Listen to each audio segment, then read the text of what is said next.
That would probably be a problem. Hold on.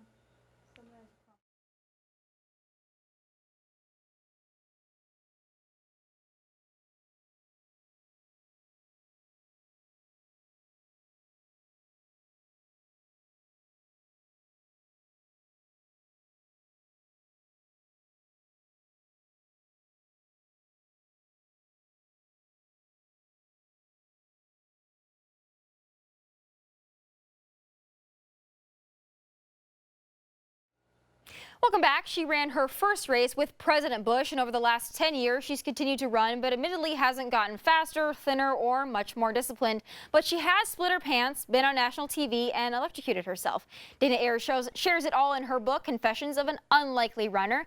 Dana, welcome to the show. Thank you for having me. And those that follow me on Instagram or listen to some of my final thoughts know that I am also a runner. So you and I were talking before, we've got a lot of running stories, and those that follow me on Instagram know that I tend to eat it often, and that's why I have scars all the way up and down my legs. But you have some great stories as well that I want to get to. But first, your first race was with President Bush. Tell me about that.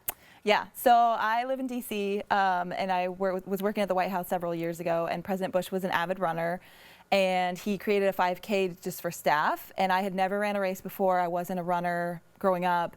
But I have a really powerful FOMO, like fear of missing out.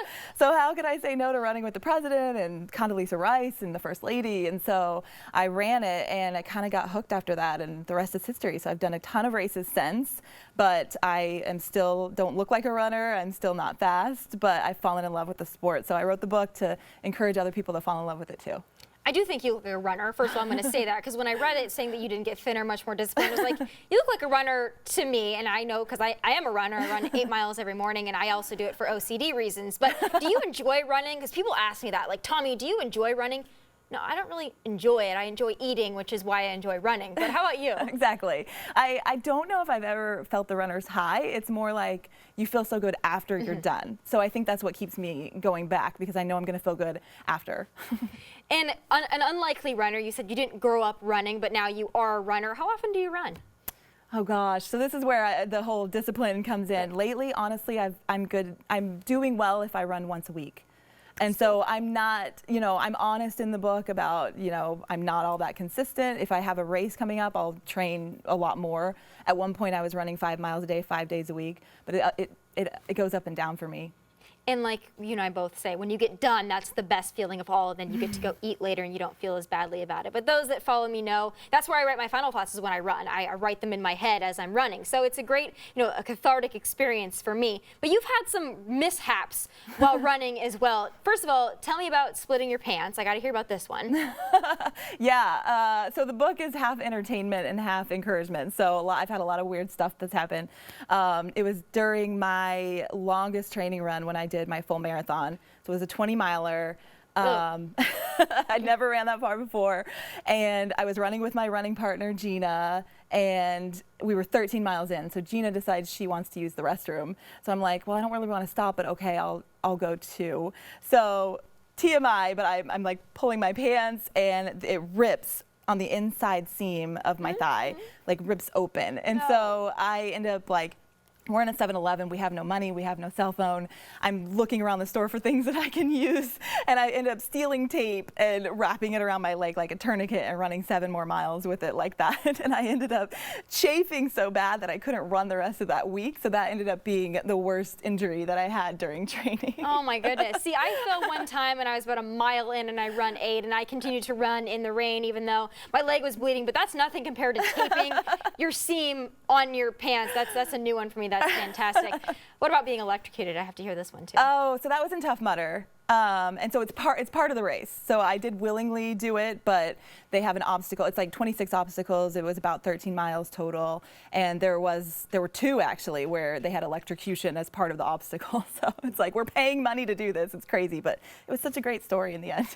I've heard about that. What is the toughest run that you've done thus far?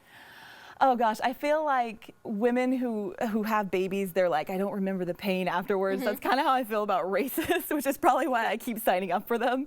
But I think Tough Mudder was probably the toughest, just because it was so long. I was sick at the time. I was had a runny nose, and everything was muddy. At one point, I got so desperate that I used a banana peel as a tissue. All right. And so then a tornado rolled through and cut the race short. So it took us 4 hours to finish, 4.5 hours to finish. So that was probably the toughest one, but it was awesome. You have so many great stories. No wonder you wrote a book. But I can't let you go. You and I were talking, before you came on about how I am such a fan of President Bush and the Bush family. Say what you want about his presidency, his leadership, his party politics. I don't care. He seems like a really great guy. Is he like that behind the scenes? He always was when I saw him. He and the First Lady both were always very genuine, very kind.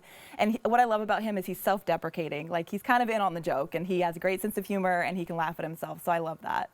And you said in your press release as well that he kind of inspired you to start running with that first marathon, but he still inspires you in your daily life. And how is that?